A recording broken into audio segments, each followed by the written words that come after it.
All right, welcome back to the channel, everybody. So we got the Jeep in the garage. Today we're going to be installing a LubeLocker gasket on the rear Dana 35. So up until now, I've always just used some RTV. You put it on there, you let it cure up a little bit, and then anytime you want to replace the oil or change the oil, you've kind of got to scrape it all off and redo it. So we're going with the LubeLocker today. The reason being is I've kind of noticed the rear diff leaking just a little bit. So I figured while I'm in there, while I'm taking it apart, let's just upgrade to a LubeLocker so we don't have to deal with RTV anymore on that rear diff. So let's jump into it.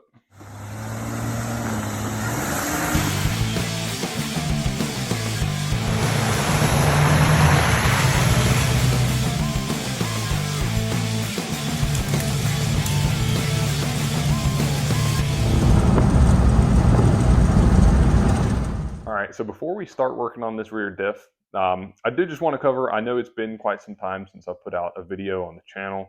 I apologize for that. I do want to, in 2024, try and put out a video per month. So you guys can hopefully get one on a more regular cadence than what's been happening.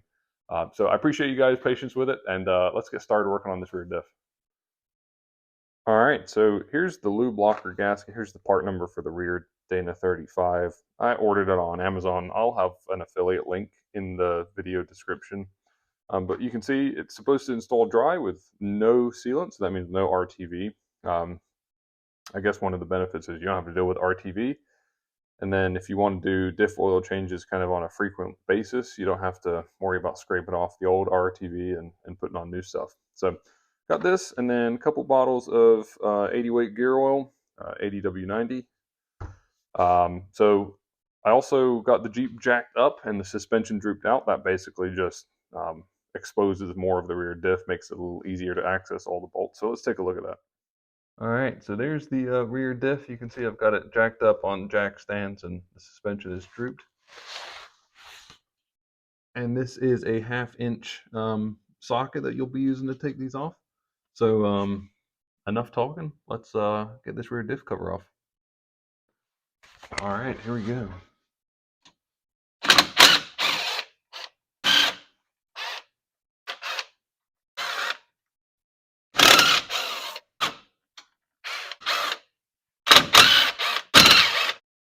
All right, so we still got our one bolt threaded in partially just to hold the cover on. Got our drain pan underneath and ready to go. I have a little paint scraper here, and we're just gonna tap this into the seam.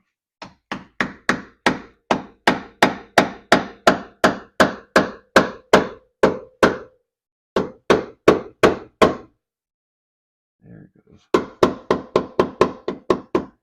We'll let that drip slowly first.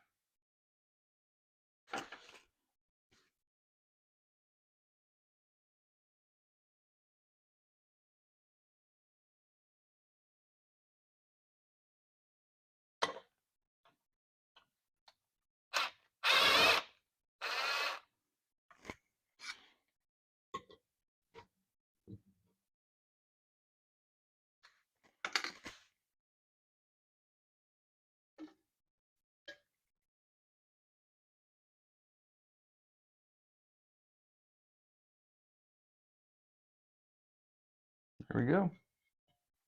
I'm going to let this drain just a little bit longer, get this as much oil out of here as possible, and then we'll come back with some brake cleaner and get it all flushed out.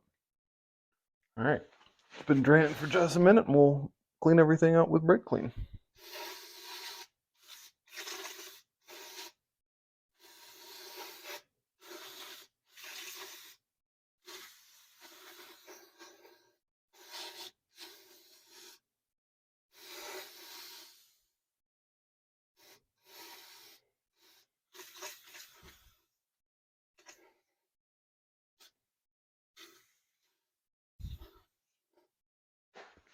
All right, now I've got my drill with a brass wire brush, and we're going to get the remainder of this RTV off of here. We can peel some of it off.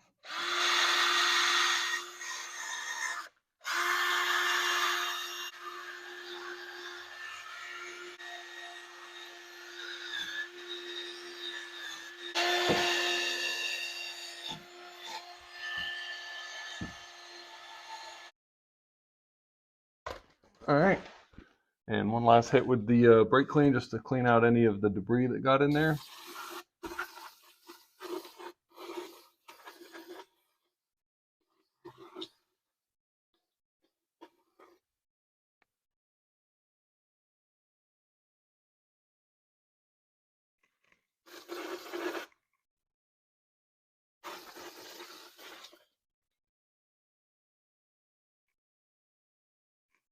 All right, we'll let that dry out and drip for just a little bit longer, and we'll clean up the cover while we're waiting. All right, so we got the cover out in this other drain pan that I have, so we'll rinse it out with brake clean, and then we'll clean up the mating surface with the brass wheel.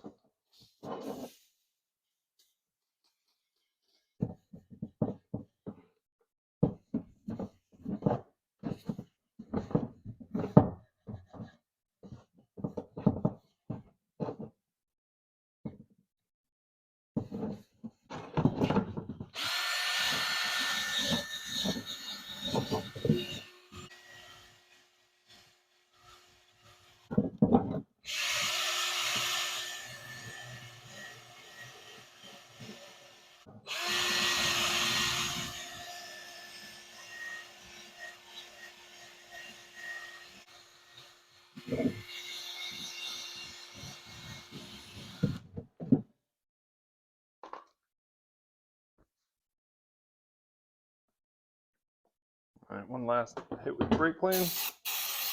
Almost out. Grab another can real quick.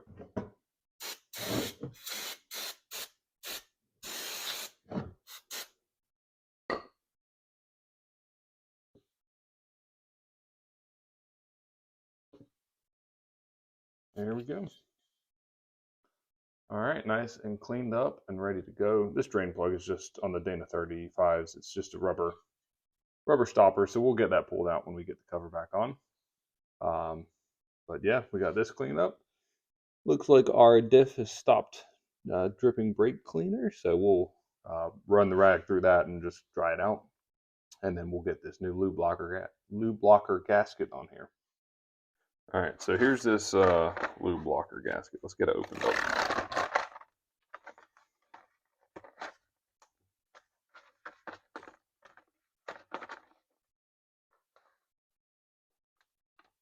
So we got the gasket itself, and oh, would you look at that sticker? Cool. I don't think there's a side to this. As you can see, the kind of gasket material, that red stuff is on both sides. Feels the same, so we're just going to guess that there's not a specific side that's supposed to go inwards or outwards. So we'll go back under the Jeep and get this started.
All right, I'm going to work my way around and just kind of get these tightened up as I go, working in across the diff pattern to tighten it up evenly. And we'll do this by hand, and then we will go by the ratcheting wrench, and then we will use our torque wrench to torque to spec at 30 foot-pounds.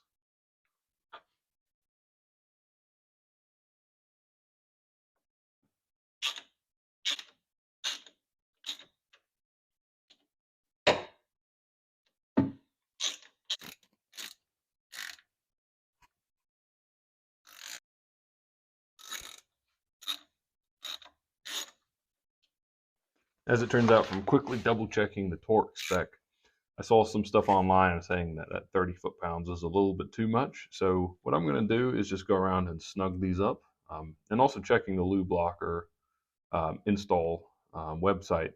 They say that snug is good enough generally with their LubeLocker gaskets. So I'm going to go around one more time and snug these up, and then we'll get it filled with diff fluid.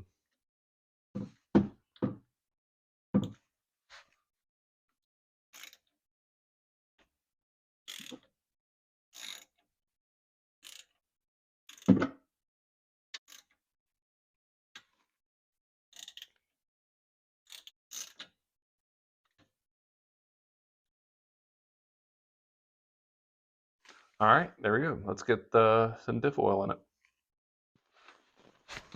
All right, we'll get this fill plug off.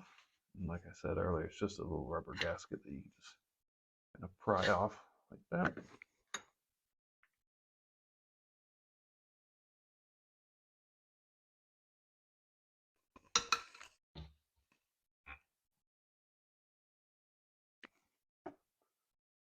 I believe this is a little less than 2 quarts of oil that it takes.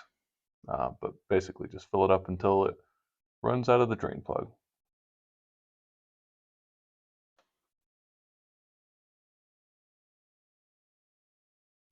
There we go. Get this cleaned up and then the plug back on.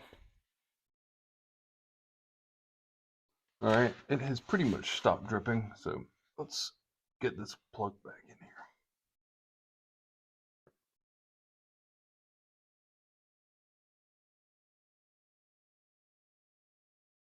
Get this old one cleaned up a little bit before we put it back in.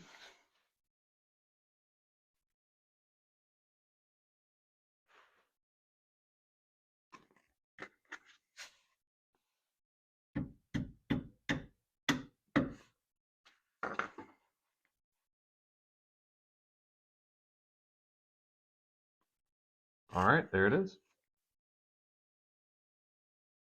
All right, there we have it. That was it. Pretty straightforward, pretty easy to get done. Biggest challenge was just cleaning off that old RTV. But now we won't have to do that going forward. So anytime we change the diff oil, should just be able to reuse that same gasket and no more RTV, which is exciting. So if you enjoyed the video, please like and subscribe, and I'll see you in the next one. All right, thanks for watching.